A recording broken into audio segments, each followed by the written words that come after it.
we're on a break here at the event I'm in. So I've got time to share a quick thought that I've had and observation I've seen in women I've been conversating with the past couple of weeks. We are taking longer to get to the stuff, the impact, the money we want to make, because we're spending too much energy thinking, too much time. We're doing a lot of mileage, doing mental work. What do I mean by that? I see a lot of women questioning themselves, who they are, and they deserve to be in these spaces, because they always do a mental relay in their head about before they send an email, before they make the call, before they go into the rooms that they want to get into. They're always second guessing, always self-checking, always reevaluating who they are. And it comes from a place where your identity is not matched who you are or who you need to be in order to get the things that you want or to match your dreams.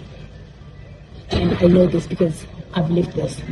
If you've heard one of my stories, one of the events last year that came across to me as an opportunity, I didn't feel I was ready enough. I thought in the next 3 to 5 years, my business and myself, I would be at that level enough to be speaking on those stages.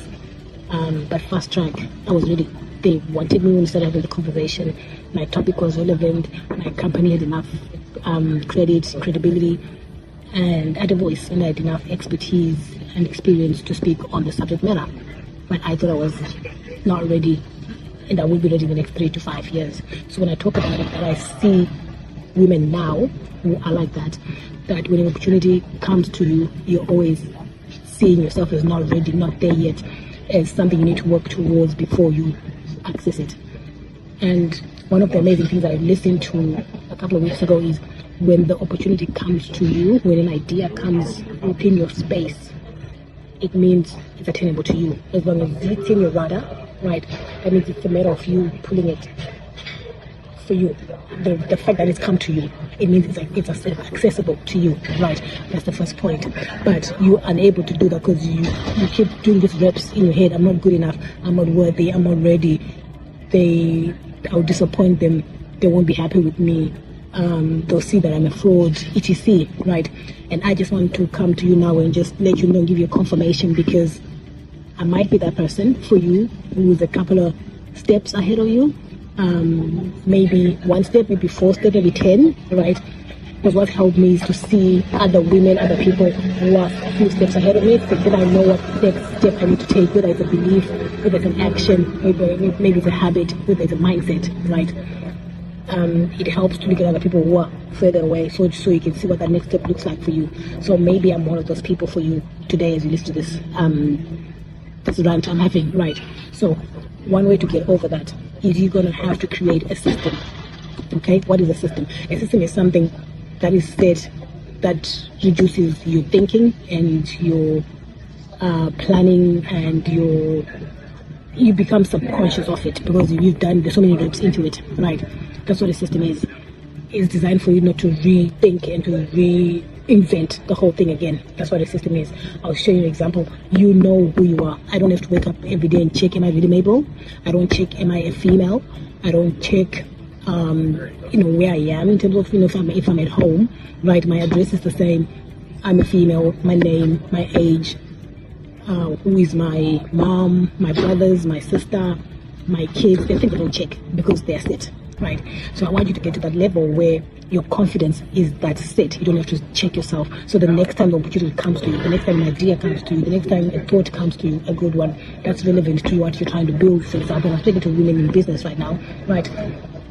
So that when those things come to you, you don't self-check, you don't self-evaluate yourself over and over again, and most importantly, you don't self-sabotage, right? Self-sabotaging looks like you don't take action, you make excuses why you cannot do the thing that you need to be doing. Okay, so how do you improve that muscle? It is a muscle, right? It's a mental muscle, mental push-ups that you need to be doing to develop that muscle. When you go to the gym, we're working on muscles to strengthen them, right? So you need to strengthen your confidence muscle. You need to strengthen your faith muscle, if that's what you need to be strengthening.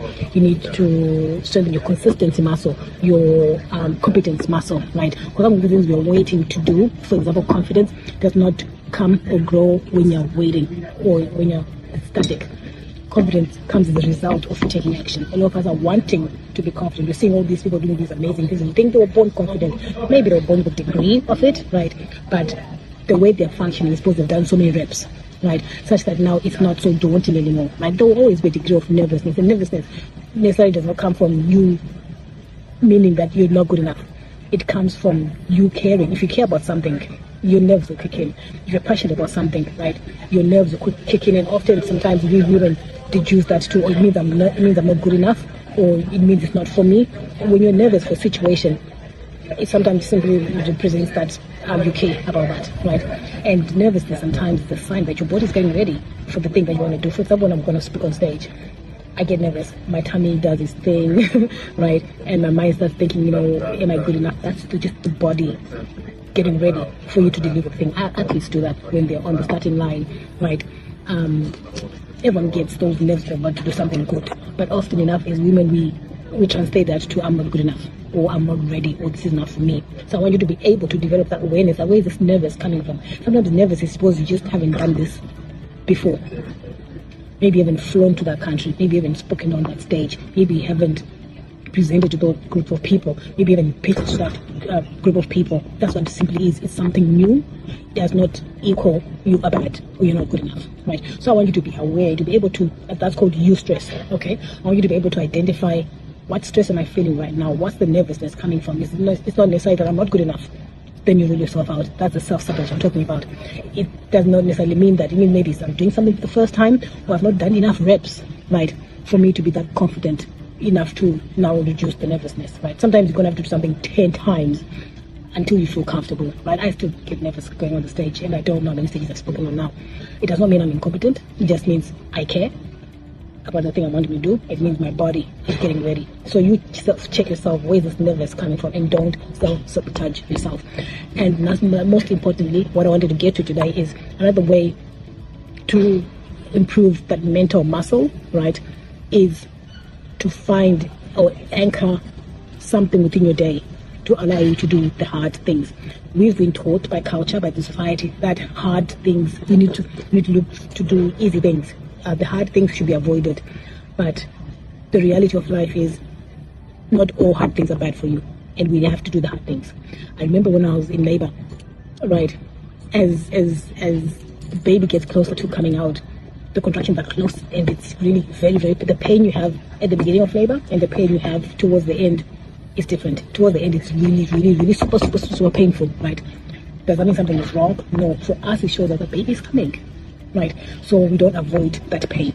We can reduce the pain with medication, gas in a, epidural, whatever it is, but we do not avoid the pain, right? And a lot of us women are avoiding the pain. We're avoiding the hard work. But for you, in order to grow that business, in order for you to start that business, you're going to have to go through some pain. You're going to have to go through some hard things. And when I talk about hard, is something new, something challenging, and you have to work hard. There is no person who's making an impact and making an amount of money and they're not working. We need to get that off our mind. Soft life comes after you doing some really hard stuff, right? So how do we strengthen that muscle to be okay to do the hard things? This is what I really wanted to anchor today. Find something to do daily to get you to that state of operationally working. High performance is not by accident. If you see everyone working at that level, they have a system. They have tools, they have people, like a team, they have things they use. If you look at LeBron and Steph Curry and Kobe, Tiger Woods, Serena Williams, I don't know any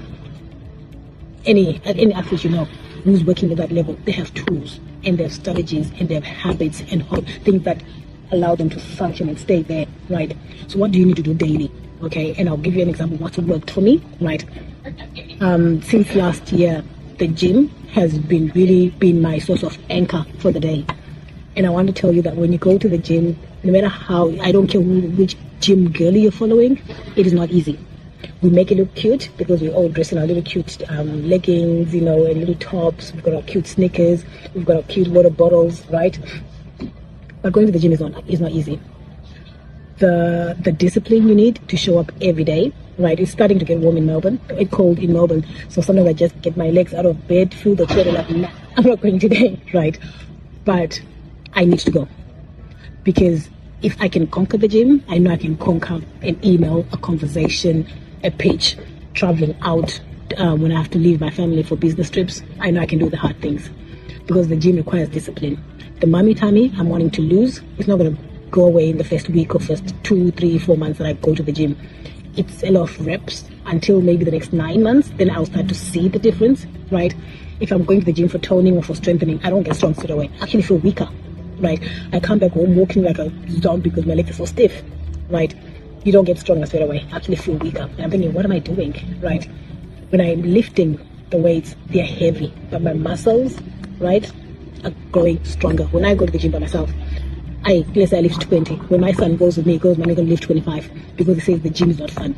The gym is for you to grow. So the discipline that's required to go to the gym, the patience to keep doing things before you see the results, right? The mental strength, right? The repetition, the amount of time you need to keep going, right? They said, I saw a post that said, getting to the gym is not the work. In the gym is not the work, it's getting to the gym. And I seriously believe that because a lot of things, a lot of excuses that you come up with to go to the gym are so hard. But why am I using my gym for anchoring? Because if I can dedicate an hour every day to lift and to push myself, right, that's my anchor, right, that I use in order to get myself to prime myself to that stage that I need to be at peak performance, right? So whatever you're trying to do, and I'm speaking to the business women here, high performance, business functioning, I equate it to high performance, okay? Because the sort of mindset that you need to have, there is sort of the habits and thinking and behavior and action where you keep going even before you have results, before you have actual payment. When you keep getting no's, you need to keep going, right? For you to stay that way, to be positive, for you to keep building something and designing something and not liking it and going back to the drawing board, right? And in going out and pitching and getting no's and then getting sometimes, the process of business. It's not making money and then sometimes you make money and then you don't, then you make, that, right? That's high performance. So you're going to have to be able to prime yourself to be in peak performance every day so you can work at that level. Some of us are not at that level. We're not peak performance. We're not at that level that requires the result that we want. I was talking to my mentor the other day. She said, I'm not making enough calls. I'm not sending enough emails. Right? I was very frustrated because for me, I'm working really hard. I know I am. Because at the end of the day, I'm tired. I'm making all these phone calls. I'm talking to people at crazy hours, right? Because of time zones, right? Only for someone to tell me that that's not enough in order for me to convert to the numbers and the way I want my business to be at. I'm not doing enough. So a lot of us are not at the right level. It's not that we're doing the wrong thing, it's just we're not at the right level. And what you're going to have to do is to learn to optimize yourself. So something I do is when I go into these events, I was listening to, you need to literally develop an ego, right? A high performance ego for me to be able to have this conversation with people and say, this is my product, this is how it's going to help you, this is your challenge, this is my solution. I have to believe the things I'm talking about, right? I have to come with a level of confidence. I heard people don't buy your thing, they buy into you. If I don't believe, they're not going to believe. So that level of functioning, that what I'm talking about, high performance functioning in business, it doesn't just arrive. There are things, systems that you're going to have to put in place in order for you to function at that level. Hopefully that helps. I've said a lot, but take the nugget, take what you want to take. And if something has helped you here, let's talk in the comments or send me a DM. Because if you're looking for a space, if you're looking for a person that can help you optimize yourself, because your business cannot grow above you. The things that you are going to have to grow it yourself. Mental health wise, your thinking, your habits, your behavior, in order for you to get there. The outer ego I have to develop when I go on stage, when I go into these rooms and make these pitches, right? And I'll give you one assurance. When I'm being in these rooms, I've recognized that I am as good as everyone in there. My ideas, my programs, my solutions, my voice is just as good as people in there, right? We've been told that all these people are amazing, and yes, they are amazing, but so are you, okay? That's why now I do my IP, which is only solution that you get through working with me. You can't get it anywhere else. That's why I usually tell organizations, if you want this method, this solution, you only get it from me. That's how confident you have to be in the things that you're selling, right? So if that's something that you're looking for, either to perfect your message, to really find a way to package your messaging and your programs so that you become the go-to person in whatever area that you're expert in, then you know what, get into my DMs and let's have that conversation. Okay, take care. I've got to go.